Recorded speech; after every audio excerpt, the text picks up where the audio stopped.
ونستعينه ونستغفره ونعوذ بالله من شرور أنفسنا ومن سيئات أعمالنا من يهده الله فلا مضل له ومن يضلل فلا هادي له وأشهد أن لا إله إلا الله وحده لا شريك له وأشهد أن محمدا عبده ورسوله قال الله تعالى في كتابه الكريم يا أيها الذين آمنوا اتقوا الله حق تقاته ولا تموتن إلا وأنتم مسلمون وقال تعالى يا أيها الناس اتقوا ربكم الذي خلقكم من نفس واحدة وخلق منها زوجها وبث منهما رجالا كثيرا ونساء واتقوا الله الذي تساءلون به والأرحم إن الله كان عليكم رقيبا وقال تعالى يا أيها الذين آمنوا اتقوا الله وقولوا قولا سديدا يصلح لكم أعمالكم ويغفر لكم ذنوبكم ومن يطع الله ورسوله فقد فاز فوزا عظيما أما بعد فإن أصدق الحديث كتاب الله وخير الهدي هدي محمد صلى الله عليه وسلم وشر الأمور محدثاتها وكل محدثة بدعة وكل بدعة ضلالة وكل ضلالة في النار. Ummatul Islam, di antara dosa besar di sisi Allah yaitu al-amnu min makarillah, merasa aman dari makar Allah Subhanahu wa taala. Allah taala berfirman, afa aminu makarallah, apakah mereka merasa aman dari makar Allah? Fala ya'manu makarallahi illa al-qaumul khasirun, maka tidak ada yang merasa aman dari makar Allah kecuali orang-orang yang merugi. Al-Imam Al-Bazzar meriwayatkan dalam musnadnya bahwa Rasulullah SAW ditanya oleh seorang laki-laki, mal kabair, apakah dosa-dosa besar itu wahai Rasulullah? Maka Rasulullah SAW sabda, asyirku billah wal qunutu min rahmatillah wal amnu min makrillah. Dosa-dosa besar itu adalah yang pertama, yaitu syirik, mempersekutukan Allah. Wal qunutu min rahmatillah, dan merasa putus asa dari rahmat Allah. Wal amnu min makrillah, dan merasa aman dari makar Allah Subhanahu wa taala. Seorang mukmin yang mengenal Allah tidak akan pernah merasa aman dari makar Allah Subhanahu wa taala. Dan makar Allah yang paling berbahaya ya akhal Islam, sesuatu yang kita tidak rasakan. Makar Allah Subhanahu wa taala di antaranya dengan cara seseorang diluaskan rezekinya akibat maksiat yang ia lakukan. Sebagaimana Allah Subhanahu wa taala berfirman, "Falamma nasu ma dzukiru bih, fatahna 'alaihim abwaaba kulli syai', hatta idza farihu bima utu, akhadnahum baghtah fa idza hum mublisun." Ketika mereka telah melupakan peringatan, maka kami bukakan untuk mereka pintu-pintu kesenangan. Sehingga ketika mereka gembira, bangga dengan kesenangan yang mereka dapatkan, sekonyong-konyong adab menimpa mereka. Lalu mereka pun menjadi bersedih hati dan berputus asa. Ummatul Islam, Rasulullah SAW bersabda, "Idza ra'aita Allah a'ta lil 'abdi ma ahabba min ad-dunya wa huwa muqimun 'ala ma'siyatihi fa innama huwa istidraj."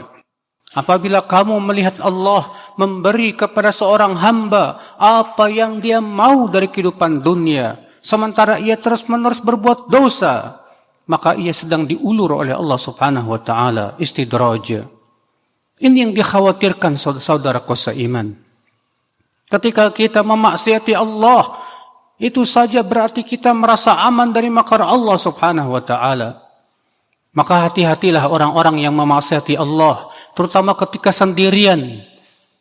Karena orang yang sendirian dia berbuat maksiat kepada Allah mengandung dua dosa besar, bahkan lebih besar daripada dosa-dosanya yang ia lakukan. Yang pertama, ia suudzon kepada Allah, seakan Allah tidak melihat dirinya. Seakan Allah tidak mampu untuk mengadabnya saat dia berbuat dosa. Yang kedua, dia merasa aman dari makar Allah subhanahu wa ta'ala. Maka ya akhal Islam, seorang mukmin yang khawatir apabila imannya hilang akibat maksiatnya. Berapa banyak di antara kita tidak merasakan bahwasanya keimanannya telah dikurangi oleh Allah akibat maksiat-maksiatnya.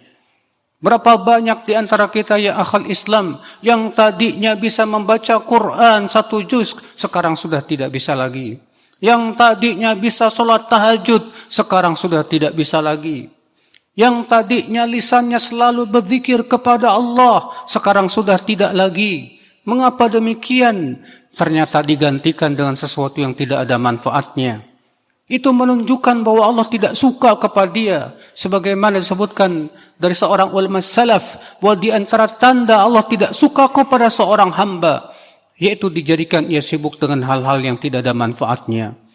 Umat al-Islam, maka ketika kita mendapati diri kita lebih senang dengan main game misalnya, lebih senang dengan tontonan-tontonan yang tidak ada manfaatnya, dengan hal-hal yang bisa merusak agamanya, itu pertanda Allah tidak suka kepada kita.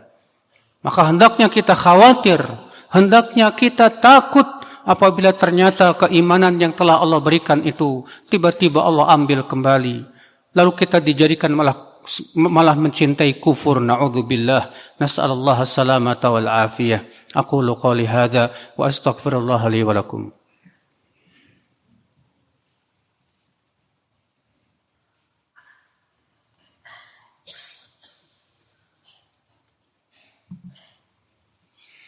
Alhamdulillah wassalatu wassalamu ala Rasulillah Nabiyyina Muhammadin wa ala alihi wa sahbihi wa man walah.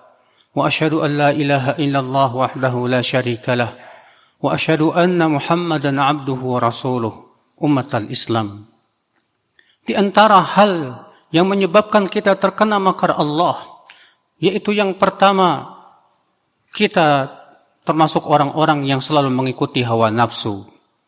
Dan yang kedua, kita menjadi orang-orang yang menjadi hamba dunia. Allah subhanahu wa ta'ala berfirman tentang si Bal'am dalam surat Al-A'raf ayat 175-176. وَاتْلُ عَلَيْهِمْ نَبَأَ الَّذِي آتَيْنَاهُ آيَاتِنَا فَانْسَلَخَ مِنْهَا فَأَتْبَعَهُ الشَّيْطَانُ فَكَانَ مِنَ الْغَاوِينَ وَلَوْ شِئْنَا لَرَفَعْنَاهُ بِهَا وَلَكِنَّهُ أَخْلَدَ إِلَى الْأَرْضِ وَاتَّبَعَ هَوَاهُ. Bacakan kepada mereka tentang berita orang yang telah kami ajarkan kepadanya ayat-ayat kami. Lalu ia lepas dari ayat-ayat kami itu. Lalu setan pun mengikutinya, maka jadilah ia orang-orang yang tersesat jalan. Kalaulah kami kehendaki, kami akan muliakan ia dengan ayat-ayat kami tersebut. Akan tetapi ia condong kepada dunia dan mengikuti hawa nafsunya. Akibat dua penyakit ini, si Bal'am pun tersesat di akhal Islam.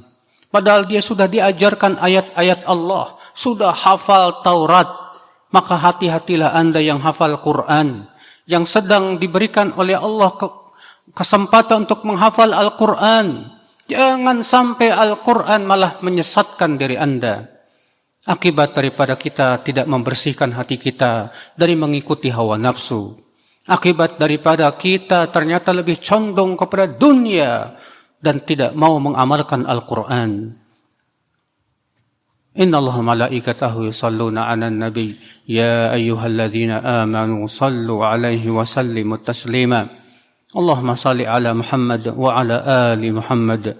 كما صليت على إبراهيم وعلى آل إبراهيم إنك حميد مجيد وبارك على محمد وعلى آل محمد كما باركت على إبراهيم وعلى آل إبراهيم إنك حميد مجيد اللهم اغفر لنا ذنوبنا يا رب العالمين اللهم تب علينا إنك أنت التواب الرحيم اللهم أصلح ولاة أمورنا يا رب العالمين اللهم أعز الإسلام والمسلمين اللهم انصر المسلمين يا رب العالمين اللهم إنا نسألك الجنة ونعوذ بك من النار اللهم إنا نسألك الجنة ونعوذ بك من النار اللهم إنا نسألك الجنة ونعوذ بك من النار اللهم آتنا في الدنيا حسنة وفي الآخرة حسنة وقنا عذاب النار عباد الله إن الله يأمر بالعدل والإحسان وإيتاء ذي القربى وينهى عن الفحشاء والمنكر والبغي يعظكم لعلكم تذكرون فاذكروا الله العظيم يذكركم واشكروه على نعمه يزدكم ولذكر الله أكبر. الله أكبر الله أكبر.